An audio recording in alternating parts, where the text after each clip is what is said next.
আপা, আপনি ওদের সঙ্গে যদি কথা বলেন আপনি তো রীতিমতো একদম প্রেমে পড়ে যাবেন।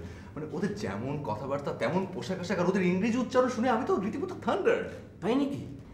ওরা সবাই কি শিক্ষিত ছেলে পেলে? অবশ্যই, আমার তো মনে হয় ইংরেজিতে পিএইচডি করা। আচ্ছা মিলন, কিডন্যাপারদের চেহারা সুরত কেমন?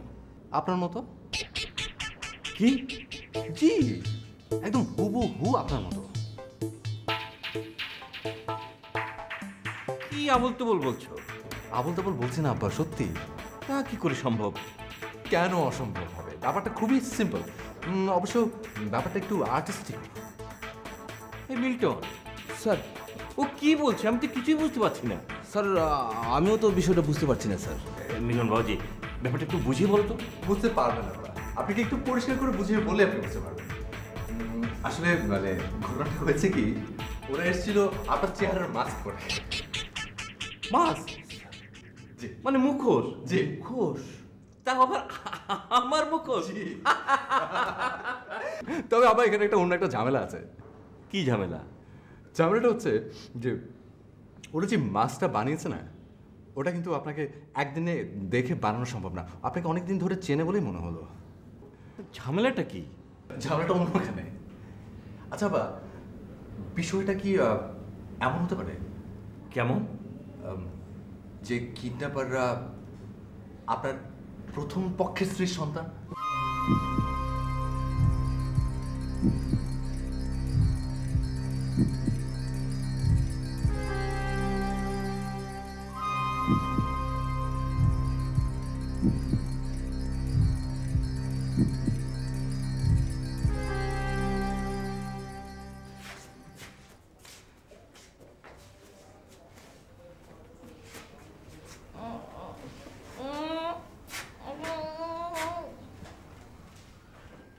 মুখটা খুলে দে তো, কি বলতে চাই শুনি।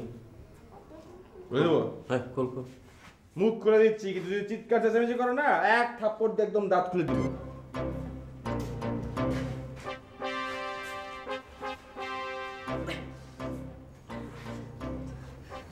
বাথরুমে যাব।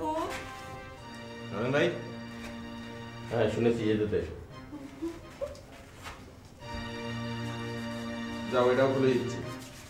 কিন্তু যদি আবার চিৎকার চেঁচামেচি করো, ওই যে একদম তাড়াতাড়ি।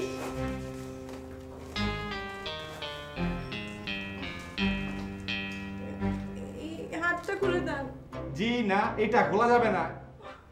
হাত না খুললে বাথরুম। আচ্ছা, খুলে দে, খুলে দে। হাত খুলে দিব। বলছি তো, খুলে দে না। এই, বাথরুমে ঢুকে দরজা বন্ধ করা যাবে না, ভিড়িয়ে রাখবে। না না, ভয় নেই, আমি আপনাদেরকে বিপদে ফেলবো না। হ্যাঁ, ঠিক আছে। যাও।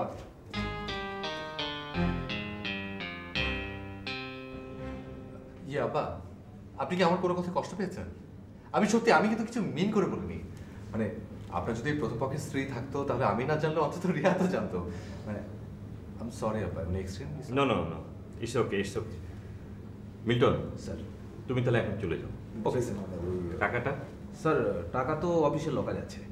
ও ইয়ে মিল্টন সাহেব, আপনি তাহলে অফিসে যান, যে যাবো, স্যার। টাকাটা নিয়ে আসেন। নাহলে আমি সব যাবো। না না, থাক, সেটা বুঝি ভালো হবে না। তুমি এক কাজ করো, কালকে সকালে আরো 50 লাখ টাকা তুলে একবারে ওর হাতে টাকাটা দিয়ে দাও। Okay sir. আমি শোনো মিলন, জি। আমি আমার মেয়েকে অক্ষত চাইছি। টাকা যদি আরো লাগে দেব, আরো 1 কোটি লাগলেও আমি দেবো। It's okay. না না না বা ওরা এত লোভীও আবার না। মানে মানে কিডন্যাপার হলো, ওদের একটা মানে কমিটমেন্টের দাম তো আছে। মানে ইয়ে আব্বা, মানে আমি একটা কথা বলছিলাম কি, যে মিল্টন সাহেব কেন খামাখা এত কষ্ট করতে যাবেন? আমারও নিজেরও তো একটু কষ্ট করা দরকার। মানে আপনি যদি একটা চেকে সাইন করে দিতেন, আমি সকালবেলা নিজে উঠিয়ে নিলাম, কোনো অসুবিধা নেই। ওকে, চেক বইটা দাও। স্যার চেক বই তো সঙ্গে আনিনি স্যার। নো প্রবলেম আব্বা, আপনি তাহলে এক কাজ করেন, আপনি তাহলে দোয়া করেন আব্বা।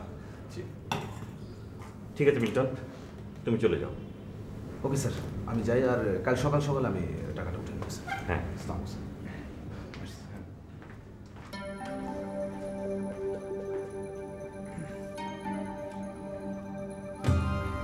মোর্শেদ খান, সব অপমানের শোধ তুমি পাবে। দেখো জিয়া ভাই, এখনো সময় আছে, আরেকটু ভাবো। শুধু শুধু চুপ কর।